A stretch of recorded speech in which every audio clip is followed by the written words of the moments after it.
అందరికీ నమస్కారం అండి. Welcome back to our channel.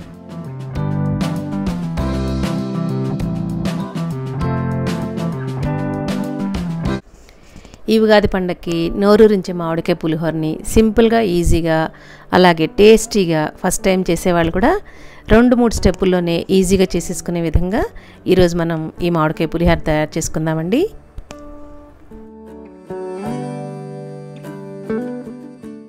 ఈ మామిడికాయ పులిహోర చేసుకోవడానికి నేను ఇక్కడ 1/2 కేజీ గ్లాస్తో 1 గ్లాస్ బియ్యం తీసుకున్నానండి. దీన్ని 3 సార్లు కడిగిన తర్వాత 1 గ్లాస్ బియ్యానికి 1 గ్లాస్ నీళ్ళు పోసి మళ్ళీ ఇంకో గ్లాస్తో 3 వంతులు నీళ్ళు పోసుకున్న తర్వాత కొంచెం 1 టేబుల్ స్పూన్ నూనె వేసుకోవాలన్నమాట. నూనె వేయటం వల్ల ఏంటంటే మనకి అన్నం చక్కగా పొడిపొళ్ళాడుతూ వస్తుంది. ఇప్పుడు కుక్కర్ మూత పెట్టేసుకుని వెయిట్ పెట్టేసి 3 విజిల్స్ రానిచ్చాలి. ఇప్పుడు ఇక్కడ మీడియం సైజ్ మామిడికాయని తీసుకొని చెక్కు తీసేసి ఇలా తురిమేసి ఈ మామిడికాయ తురుము కూడా రెడీగా పెట్టుకోవాలి. తర్వాత స్టవ్ మీద ఒక ప్యాన్ పెట్టుకుని గ్రౌండ్నట్ ఆయిల్ వేసుకోవాలి. సుమారుగా వేసుకోవాలన్నమాట. నేను ఇక్కడ టీ గ్లాస్తో 1/2 గ్లాసు నూనె వేశాను. తర్వాత 1 గుప్పెడు పల్లీలను వేసుకుని ఒక 3/4 ఫ్రై అయ్యేలాగా వేయించుకోవాలి.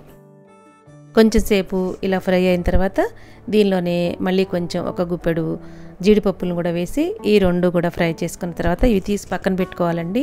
ఇలా ఎందుకు పక్కన పెట్టాలి అంటే మనకి పులిహోర అంతా రెడీ అయిపోయిన తర్వాత మనం పైన వేసామనుకోండి చక్కగా తినడానికి కటకట్లాడుతూ చాలా బాగుంటాయి అన్నమాట.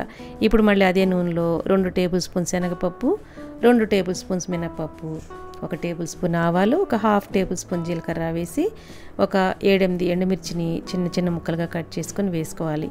ఏ పులిహోరలైనా పోపేనండి టేస్ట్. పోపు ఎంత బాగా వేస్తే అంత బాగుంటుంది.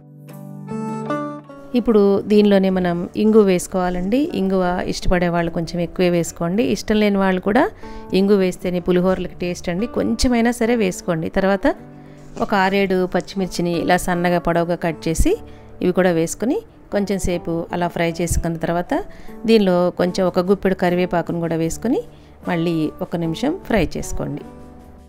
ఇప్పుడు ఒక 1/2 టీ స్పూన్ చిన్న టీ స్పూన్తో కొంచెం పసుపు వేసేసుకొని పసుపు ఇలా నూనెలో వేగితే చాలా బాగుంటుందండి. పోపులో మనకి ఫ్లేవర్ బాగా వస్తుందన్నమాట. పచ్చి పసుపు వేసే కంటే కూడా కొంతమంది పచ్చి పసుపు కూడా వేస్తారు. ఇలా కూడా బాగుంటుందన్నమాట. ఇలా మామిడి తురుమంతా కూడా దీనిలో వేసేసిన తర్వాత మొత్తం అంతా కూడా బాగా కలిపేసుకోవాలి. మన ఛానల్లో ప్రసాదం పులిహోరని ఆల్రెడీ చేసి పెట్టుకున్నామండి. అది కూడా చాలా మంచి వ్యూస్ వచ్చాయన్నమాట. ఎవరైనా చూడాలనుకునే వాళ్ళు డిస్క్రిప్షన్లో లింక్ ఇస్తాను, తప్పకుండా చూడండి. ఇలా మొత్తం అంతా కలుపుకుంటూ ఉండాలి. ఎందుకంటే మనం ఇలా తురిమి వేసాం కదా, అడుగంటుతూ ఉంటుంది. బాగా కలిపేసుకున్న తర్వాత ఇంకా స్టవ్ ఆఫ్ చేసేసుకోవాలి. మనం ఈ తురుము వేసిన తర్వాత ఎక్కువసేపు పట్టదండి వేగటానికి, ఎందుకంటే చాలా స్మూత్గా మనం గ్రేట్ చేసేసాం కాబట్టి. ఇప్పుడు దీనిలో టేస్ట్కి సరిపడా సాల్ట్ వేసేసుకోవాలి.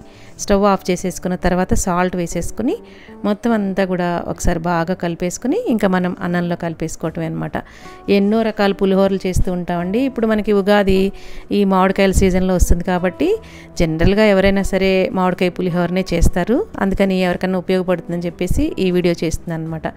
మనం ముందుగా వండి పెట్టుకున్న అన్నంని ఇలాగ ఒక పెద్ద బేసిన్లో వేసేసుకొని కొంచెం మళ్ళీ పచ్చి నూనె వేసుకోవాలి. గ్రౌండ్నట్ ఆయిల్ని కొంచెం వేసుకోవటం వల్ల ఏంటంటే అది ఆ పచ్చి నూనెతో ఈ పులిహోర టేస్ట్ చాలా చాలా బాగుంటుందన్నమాట.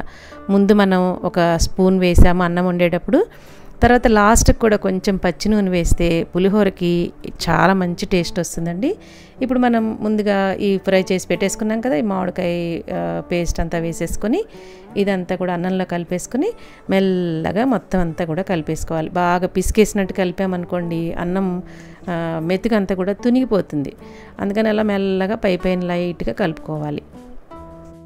ఇప్పుడు ఈ పోపు అంతా మనకి అన్నంలో కలిసిపోయిన తర్వాత మనం ముందుగా ఫ్రై చేసి పెట్టుకున్నాం కదా జీడిపప్పులు, పల్లీలు, ఇవన్నీ కూడా దీనిలో వేసేసి మొత్తం అంతా కలిపేస్తే ఎంతో అద్భుతమైన రుచిగా ఉండే మామిడికాయ పులిహోర రెడీ అయిపోయినట్టేనండి.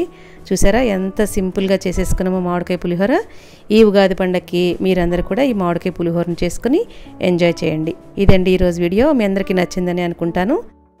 ఎంత సింపుల్ రెసిపీస్ అయినా ఒక్కొక్కళ్ళు ఒక్కొక్క విధంగా చేస్తూ ఉంటారు కదండి. చేసే విధానాలు వేరుగా ఉంటాయి. ఇదనమాట నా పద్ధతి. ఈ వీడియో మీ అందరికీ నచ్చిందని అనుకుంటాను. ఈ వీడియో కనుక మీకు నచ్చినట్లయితే ఒక్క లైక్ చేసి మీ వాళ్ళందరికీ షేర్ చేసి మన ఛానల్ని సబ్స్క్రైబ్ చేయటం మాత్రం అస్సలు మర్చిపోకండి. Thank you for watching.